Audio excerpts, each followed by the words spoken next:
ಕಾರ್ಕಳ ತಾಲೂಕಿನ ಬೈಲೂರಿನಲ್ಲಿರುವ ನೀರೆಕಣಜಾರು ಗ್ರಾಮ ಪಂಚಾಯತ್ ಕಟ್ಟಡ ಸೆಪ್ಟೆಂಬರ್ 12 ಶುಕ್ರವಾರ ಅಂದರೆ ನಾಳೆ ಉದ್ಘಾಟನೆ ಆಗ್ತಿದೆ. ಈಗ ಈ ಉದ್ಘಾಟನಾ ಅಂದರೆ ಈ ಕಟ್ಟಡವೇ ಸುಮಾರು 1,72 ಲಕ್ಷದಿಂದ ನಿರ್ಮಾಣ ಕಂಡಿದೆ. ಈಗ ಈ ಕಟ್ಟಡದ ನಿರ್ಮಾಣ ಜೊತೆಗೆ ಇಲ್ಲಿಯ ಗ್ರಾಮ ಪಂಚಾಯತ್ನ ಏನು ಯಶಸ್ಸಿದೆ, ಅಭಿವೃದ್ಧಿ ಇದೆ, ಇದರಲ್ಲೆಲ್ಲ ಕೂಡ ಒಂದು ಏನೆಲ್ಲ ಆಗಿದೆ ಹೇಳುವ ಬಗ್ಗೆ ಇಲ್ಲಿಯ ಗ್ರಾಮ ಪಂಚಾಯತ್ ಅಧ್ಯಕ್ಷರಾದ ಸಚ್ಚಿದಾನಂದ ಪ್ರಭುರವರು ಈಗಾಗಲೇ ಮಾಹಿತಿ ನೀಡಿದ್ದಾರೆ. ಈಗ ಅವರು ತಮ್ಮ ಮಾಹಿತಿಯಲ್ಲಿ ಸ್ಥಳೀಯ ರಾಜಕಾರಣಿ ಜೊತೆಗೆ ಜನಪ್ರತಿನಿಧಿ ಎಲ್ಲರೊಟ್ಟಿಗೆ ಬೆರೆಯುವ ವಿಕ್ರಮ್ ಹೆಗ್ಡೆ ಅವರ ಹೆಸರನ್ನು ಕೂಡ ಅವರು ಉಲ್ಲೇಖ ಮಾಡಿದ್ದಾರೆ. ಯಾಕಂದರೆ ವಿಕ್ರಮ್ ಎಸ್ ಹೆಗ್ಡೆ ಅವರ ಸಹಕಾರದಿಂದ ನಾನು ಕೂಡ ಅಧ್ಯಕ್ಷನಾಗಿ ಆಯ್ಕೆಯಾಗಿದ್ದೇನೆ. ರಾಜಕಾರಣ ಕ್ಷೇತ್ರದಲ್ಲಿ ಭಾಳಷ್ಟು ಸಹಕಾರ ನೀಡುವ ಮಟ್ಟದ ಎಲ್ಲರೂ ಕೂಡ ನನ್ನ ಜೊತೆ ಸಹಕಾರ ಕೊಟ್ಟಿದ್ದಾರೆ ಅಂತ ಹೇಳಿದ್ದಾರೆ. ಈಗ ವಿಕ್ರಮ್ ಹೆಗ್ಡೆ ಅವರ ಬಗ್ಗೆ ನಾವು ವಿಮರ್ಶೆ ಮಾಡಲಿಕ್ಕೆ ಹೊರಟಂತಾದರೆ ಕಳೆದ 2006ರಿಂದ 8ನೇ ಅವಧಿಯಲ್ಲಿ ಅವರು ತಾಲೂಕು ಪಂಚಾಯತ್ ಅಧ್ಯಕ್ಷರಾಗಿದ್ದರು. ಆ ಸಂದರ್ಭದಲ್ಲಿ ಒಂದಷ್ಟು ಏನು ನಕ್ಸಲ್ ಒಂದು ಪ್ರದೇಶದಲ್ಲಿ ಬಹಳಷ್ಟು ಅಭಿವೃದ್ಧಿ ಕುಂಠಿತ ಆಗಿತ್ತು. ಆಗ ವಿಕ್ರಮ್ ಹೆಗ್ಡೆ ಅವರ ನೇತೃತ್ವದಲ್ಲಿ ಗ್ರಾಮೀಣ ಪ್ರದೇಶದಲ್ಲಿ ನಕ್ಸಲ್ ಪೀಡಿತ ಪ್ರದೇಶದಲ್ಲಿ ಅಭಿವೃದ್ಧಿ ಮಾಡುವ ಒಂದು ಕಾರ್ಯ ಕೂಡ ಆಗ ನಡೆದಿತ್ತು. ನಾನು ಅವರು ಆ ಸಂದರ್ಭದಲ್ಲಿ ಒಂದು ಪತ್ರಿಕೆಯ ಪತ್ರಕರ್ತನಾಗಿ ಆ ಗ್ರಾಮೀಣ ಪ್ರದೇಶಕ್ಕೆ ನಾನು ಕೂಡ ತೆರಳಿದ್ದೆ. ಅಲ್ಲಿ ಜನರ ಏನು ಸಮಸ್ಯೆ ಇದೆ ಅದನ್ನು ಆ ಅಹವಾಲುಗಳನ್ನು ವಿಕ್ರಮ್ ಹೆಗ್ಡೆ ಅವರು ಕೇಳಿದ್ದಾಗ ನಾನು ಅದರ ಒಂದು ಸಾಕ್ಷಿಯಾಗಿದ್ದೆ. ನಾನು ಅದರ ವರದಿಯನ್ನು ಆಗ ಮುದ್ರಣ ಮಾಧ್ಯಮದಲ್ಲಿ ಬಿತ್ತರಿಸಿದ್ದೆ. ಆಗ ಮುದ್ರಣ ಮಾಧ್ಯಮವೇ ಶ್ರೇಷ್ಠ ಅಂತ ಇದ್ದ ಕಾಲ. ಆದರೆ ಈಗ ಕಾಲ ಬದಲಾಗಿದೆ. ಆಧುನಿಕತೆಯಲ್ಲಿ ಈಗ ಡಿಜಿಟಲ್ ವಾಹಿನಿಗಳು, ಸೆಟಲೈಟ್ ವಾಹಿನಿಗಳು, ಹೀಗೆ ಭಾಳಷ್ಟು ವಿಚಾರಗಳು ಬಂದಿದೆ. ಈಗ ನಾವೀಗ ನೇರ ವಿಕ್ರಮ್ ಹೆಗ್ಡೆ ಅವರಲ್ಲಿ ಹೋಗ್ತಾ ಇದ್ದೇವೆ. ಈಗ ನಮ್ಮ ಪ್ರಶ್ನೆ ಏನು ಅಂತ ಕೇಳಿದರೆ, ಈಗ ಇಲ್ಲಿಯ ಅಧ್ಯಕ್ಷ ಸಚ್ಚಿದಾನಂದ ಪ್ರಭು ಅವರು ವಿಕ್ರಮ್ ಹೆಗ್ಡೆ ಅವರ ಬಗ್ಗೆ ಉಲ್ಲೇಖ ಮಾಡಿದರು. ಅವರು ಸಹಕಾರ ಕೊಟ್ಟಿದ್ದಾರೆ ಅಂತ ಹೇಳಿದರು. ಇದರ ಅಸಲಿ ಒಳಗುಟ್ಟೆಯನ್ನು ಹೇಳುವ ಬಗ್ಗೆ ಒಂದಷ್ಟು ಹೊತ್ತು ಮಾತಾಡಲಿಕ್ಕಿದ್ದೇವೆ. ವಿಕ್ರಮ್ ಹೆಗ್ಡೆ ಅವರೇ ನಮಸ್ಕಾರ. ನಮಸ್ಕಾರ. ಈಗ ನಾಳೆ ನೀರೆಕಣಜಾರು ಕಟ್ಟಡ ಅಂದರೆ ಪಂಚಾಯತ್ ಕಟ್ಟಡ ಉದ್ಘಾಟನೆ ಆಗಿದೆ. ಈಗ ಇಲ್ಲಿ ನಮ್ಮ ಪ್ರಶ್ನೆ ಏನು ಅಂತ ಕೇಳಿದರೆ, ಈಗ ತಾವು ತಾಲೂಕು ಪಂಚಾಯತ್ ಅಧ್ಯಕ್ಷರಾಗಿರುವಾಗ 2006-8ರಲ್ಲಿ ನಾನು ಕೂಡ ತಮ್ಮ ವರದಿಗಾರಿಕೆಯಾಗಿ ಬಂದಿದ್ದೆ. ತಾವು ಭಾಳಷ್ಟು ಕೆಲಸ ಮಾಡಿದ್ದೀರಿ, ನನಗೂ ಗೊತ್ತಿದೆ. ಈಗ ಇಲ್ಲಿಯ ಅಭಿವೃದ್ಧಿಯಲ್ಲಿ ಈಗ ಅಧ್ಯಕ್ಷರು ಉಲ್ಲೇಖ ಮಾಡಿದರು ವಿಕ್ರಮ್ ಹೆಗ್ಡೆ ಅವರ ಪಾಲು ಭಾಳಷ್ಟು ದೊಡ್ಡದು ಅಂತ ಹೇಳಿದರು. ಈಗ ನಮ್ಮಲ್ಲಿ ನಾವು ಪತ್ರಕರ್ತರು, ನಮಗೆ ಪ್ರಶ್ನೆಗಳು ಹೇಳುವಂಥದ್ದು ಸಹಜ. ಈಗ ಇದರ ಅಸಲಿ ಒಳಗುಟ್ಟೇನು? ಒಳಗುಟ್ಟು ಎನ್ನುವಂಥದ್ದು ಏನೂ ಇಲ್ಲ. ಬಹುಶಃ ನಾವೆಲ್ಲರೂ ಕೂಡ ಈ ಗ್ರಾಮ ಪಂಚಾಯತಿನಲ್ಲಿ ಸದಸ್ಯರಾಗಿ, ಅಧ್ಯಕ್ಷರಾಗಿ, ನಂತರ ತಾಲೂಕು ಪಂಚಾಯತಿಗೆ ನಾವು ಆಯ್ಕೆಯಾದವರು. ಆವಾಗ 40 ವರ್ಷಗಳ ಹಿಂದೆ ಅಂದಿನ ಮಂಡಲ ಪಂಚಾಯತಿನ ಒಂದು ಆಡಳಿತ ವ್ಯವಸ್ಥೆ ಕೊನೆಗೊಂಡ ನಂತರ ಪುನರುಪಿ ಗ್ರಾಮ ಪಂಚಾಯತ್ ವ್ಯವಸ್ಥೆ ಬಂದಾಗ ನೀರೆ ಮತ್ತು ಕಣಂಜಾರು 2 ಕಂದಾಯ ಗ್ರಾಮಗಳು, ಸುಮಾರು 6,000 ಜನಸಂಖ್ಯೆ ಇರುವಂಥ 2 ಗ್ರಾಮಗಳು ಸೇರಿ ಒಂದು ಗ್ರಾಮ ಪಂಚಾಯತ್ ಅಂತೇಳಿತ್ತು. ಆವಾಗ ಬಹುಶಃ ಅಂದಿಗೆ ಅದುವೇ ಸೂಕ್ತ, ಅದುವೇ ದೊಡ್ಡದು ಎನ್ನುವ ಹಾಗೆ ಒಂದು 2 ಕೋಣೆಗಳಿರುವಂಥ ಒಂದು ಹಂಚಿನ ಕಟ್ಟಡದಲ್ಲಿ ಗ್ರಾಮ ಪಂಚಾಯತು ಅಂತೇಳಿ ಒಂದು ಕೆಲಸ ಕಾರ್ಯಗಳನ್ನು ಮಾಡ್ತಾಯಿತ್ತು.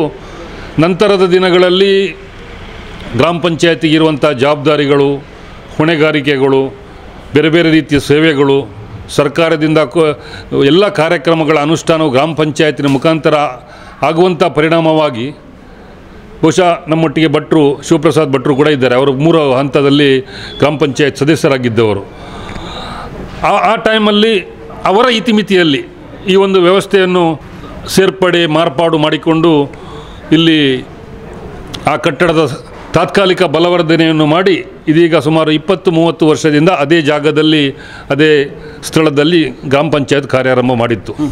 ನಮ್ಗೆ ಗೊತ್ತಿದ್ದಾಗೆ 1-2 ವರ್ಷಗಳಿಂದ ಆ ಹಳೆ ಕಟ್ಟಡ ಸೋರುವಂಥದ್ದು, ಶಾರ್ಟ್ ಸರ್ಕ್ಯೂಟ್ ಆಗುವಂಥದ್ದು ಅದೆಲ್ಲವನ್ನು ನಾವು ನೋಡಿದ್ದೇವೆ. ಎಲ್ಲದಕ್ಕೂ ಕಾಲ ಕೂಡಿ ಬರಬೇಕು ಎನ್ನುವ ಹಾಗೆ ಬಹುಶಃ ಈ ಬಾರಿಯ ಪಂಚಾಯತ್ ಟರ್ಮಿನ ಒಂದು 2ನೇ ಅವಧಿಯಲ್ಲಿ ಗ್ರಾಮ ಪಂಚಾಯತಿ ಅಧ್ಯಕ್ಷರಾಗಿ ಸಚ್ಚಿದಾನಂದ ಪ್ರಭು ಅವರು, ಉಪಾಧ್ಯಕ್ಷರಾಗಿ ವಿದ್ಯಾ ಶಶಿಧರ್ ಶೆಟ್ಟಿ ಅವರು ಆಯ್ಕೆಯನ್ನಾದರು.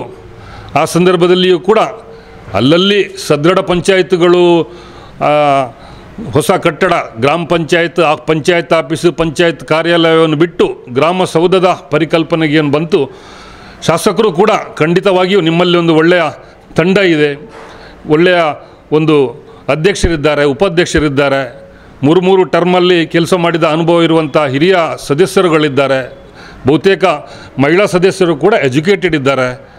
ನಿಮ್ಮ ಹತ್ರ ಸಾಧ್ಯ ಇದೆ, ನಿಮ್ಮೊಟ್ಟಿಗೆ ನಾನು ಇದ್ದೇನೆ ಎನ್ನುವಂಥ ಮಾತನ್ನು ಅವರು ಹೇಳಿದ ಪರಿಣಾಮವಾಗಿ ಕಳೆದ 18 ತಿಂಗಳ ಹಿಂದೆ ಒಂದು ಶುಭ ಮುಹೂರ್ತದಲ್ಲಿ ಶಿಲಾನ್ಯಾಸ ಮಾಡಿದ ನಂತರ ಬಹುಶಃ ವಿಶೇಷವಾಗಿ ಅಧ್ಯಕ್ಷರು, ಅವರ ಜೊತೆ ಇರುವಂಥ ಉಪಾಧ್ಯಕ್ಷರು, ಕ್ರಿಯಾಶೀಲ PDO ಅಂಕಿತರವರು, ಸದಸ್ಯರು ಎಲ್ಲರೂ ಕೂಡ ಕನಸಲ್ಲೂ ಕಟ್ಟಡ ಮನಸ್ಸಲ್ಲೂ ಕಟ್ಟಡ ಎನ್ನುವ ನಿಟ್ಟಿನಲ್ಲಿ ಅಲ್ಪ ಅವಧಿಯಲ್ಲಿ ಸರ್ಕಾರಿ ಕಟ್ಟಡ ಅಂತೇಳಿ ಹೇಳುವುದಕ್ಕಿಂತಲೂ ಸರ್ಕಾರದ ಬಹುತೇಕ ಪಾತ್ರ ಇದ್ದರೂ ಕೂಡ 30% ಸಮಾಜದ ಬೇರೆ ಬೇರೆ ರೀತಿಯ ಸಂಸ್ಥೆಗಳಿಂದ, ಬೇರೆ ಬೇರೆ ರೀತಿಯ ಧಾರ್ಮಿಕ ಕೇಂದ್ರಗಳಿಂದ, ಬೇರೆ ಬೇರೆ ರೀತಿಯ ನ್ಯಾಷನಲೈಸ್ ಕೋಆಪರೇಟಿವ್ ಬ್ಯಾಂಕುಗಳಿಂದ ಯಾರನ್ನು ಬಿಡದ ಹಾಗೆ ಅವರನ್ನು ರೀಚ್ ಆಗಿ ಆ ಒಂದು ಕಟ್ಟಡಕ್ಕೆ ಬೇಕಾದಂಥ ಸಂಪನ್ಮೂಲ ಕ್ರೋಢೀಕರಣ ಮಾಡುವಲ್ಲಿ ಅಧ್ಯಕ್ಷರ ನೇತೃತ್ವದ ತಂಡ ಯಶಸ್ವಿಯಾಗಿ ಇವತ್ತೇನು ಈ ಕ್ಷಣದಲ್ಲಿ ಈಗಾಗಲೇ ನೀವೆಲ್ಲರೂ ಕೂಡ ಪಂಚಾಯತ್ನ ಒಳಾಂಗಣ ಹೊರಾಂಗಣ ಎಲ್ಲವೂ ಕೂಡ ಶೂಟ್ ಮಾಡಿದ್ದೀರಿ ಅಂತೇಳಿ ಭಾವಿಸ್ತೇನೆ.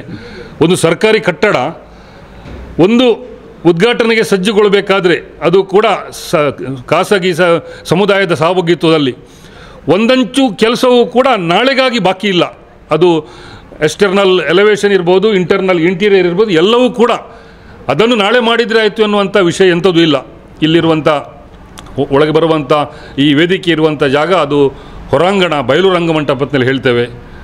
ಅಲ್ಲಿರುವಂಥ ಭಾರತ ಮಾತೆಯ ತೈಲ ಚಿತ್ರ ದೇಶ ಮೊದಲು ಎನ್ನುವಂಥ ಭಾವನೆ ಪ್ರತಿ ಹಳ್ಳಿ ಜನರಲ್ಲಿ ಮೂಡಬೇಕು ಎನ್ನುವಂಥ ಒಂದು ಸಂದೇಶವನ್ನು ಸಾರುವಂತಿದೆ. ಇಲ್ಲಿರುವಂಥ ಗ್ರಾಮ ಪಂಚಾಯತಿನ ಎಡಬದಿಯಲ್ಲಿರುವಂಥ ಗ್ರಾಮ ಆಡಳಿತಾಧಿಕಾರಿಯವರ ಕಚೇರಿ, ಈ ಕಡೆ ಇರುವಂಥ ಗ್ರಾಮೀಣ ಪುನರ್ವಸತಿ ಕಾರ್ಯಕರ್ತರ ಒಂದು ಹೆಲ್ಪ್ ಡೆಸ್ಕ್ ಇರ್ಬೋದು. ಒಳಗೆ ಹೋಗುವಾಗ ಅಲ್ಲಿ ಹಿರಿಯ ನಾಗರಿಕರಿಗೆ ಕೂತು ಅವರ ಕೆಲಸವನ್ನು ಆರಾಮದಲ್ಲಿ ಮಾಡಿ ಹೋಗುವಂಥ ನಿಟ್ಟಿನಲ್ಲಿ ಪುಟ್ಟ ಒಂದು ಗ್ರಂಥಾಲಯದ ರೀತಿಯಲ್ಲಿ ಎಲ್ಲ ರೀತಿಯ ಒಂದು ಸಿಬ್ಬಂದಿಗೆ ಕೂತ್ಕೊಳ್ಳುವಂಥ ವಿಶೇಷವಾದಂಥ ಆಸನ ವ್ಯವಸ್ಥೆ, 3 ಅಧ್ಯಕ್ಷರಿಗೆ, PDO ಅವರಿಗೆ, ಉಪಾಧ್ಯಕ್ಷರಿಗೆ ಬೇಕಾದಂಥ ಕ್ಯಾಬಿನ್ನ ವ್ಯವಸ್ಥೆ. ಮೊದಲ ಅಂತಸ್ತಿಗೆ ಹೋಗುವಾಗ ಸರ್ಕಾರದ ಏನು ಸಂಜೀವಿನಿಯ ಕಾರ್ಯಕರ್ತರ ಒಂದು ಸ್ವಾವಲಂಬಿ ಕಾರ್ಯಕ್ರಮಗಳನ್ನು ಇವತ್ತು ಸರ್ಕಾರ ಅನುಷ್ಠಾನ ಮಾಡ್ತಾ ಇದೆ. ಅವರಿಗೂ ಕೂಡ ಕಾರ್ಯಕ್ರಮವನ್ನು ಮಾಡಬೇಕು, ಅವರ ಆದಾಯ ಬರುವ ಒಂದು ಚಟುವಟಿಕೆಯ ಬಗ್ಗೆ ಸಮಾಲೋಚನೆಯನ್ನು ಮಾಡಬೇಕಂತೇಳಿ ಸಂಜೀವಿನಿ ಶೆಡ್ಗಳನ್ನು ಮಾಡುವಂಥ ಒಂದು ಕಲ್ಪನೆ ಇದೆ. ಬಹುಶಃ ನೀರೇ ಗ್ರಾಮ ಪಂಚಾಯತ್ನವರು ಆ ಶೆಡ್ ಎನ್ನುವಂಥ ಪದವನ್ನು ಕಳಚಿ ಅದನ್ನು ಸಭಾಭವನದ ನೀತಿಯಲ್ಲಿ ಒಟ್ಟು ರೆಡ್ ಕಾರ್ಪೆಟ್ ವಾಜಪೇಯಿ ಸಭಾಂಗಣ ಎನ್ನುವಂಥ ಒಂದು ಕಲ್ಪನೆಯನ್ನು ಇಟ್ಕೊಂಡು ಆ ಮಹಿಳೆಯರ ಪಾಲಿನ ಒಂದು ಸ್ವಾಭಿಮಾನದ ಒಂದು ಸಭಾಭವನವಾಗಿ ಅದನ್ನು ರೂಪುಗೊಂಡಿದ್ದಾರೆ.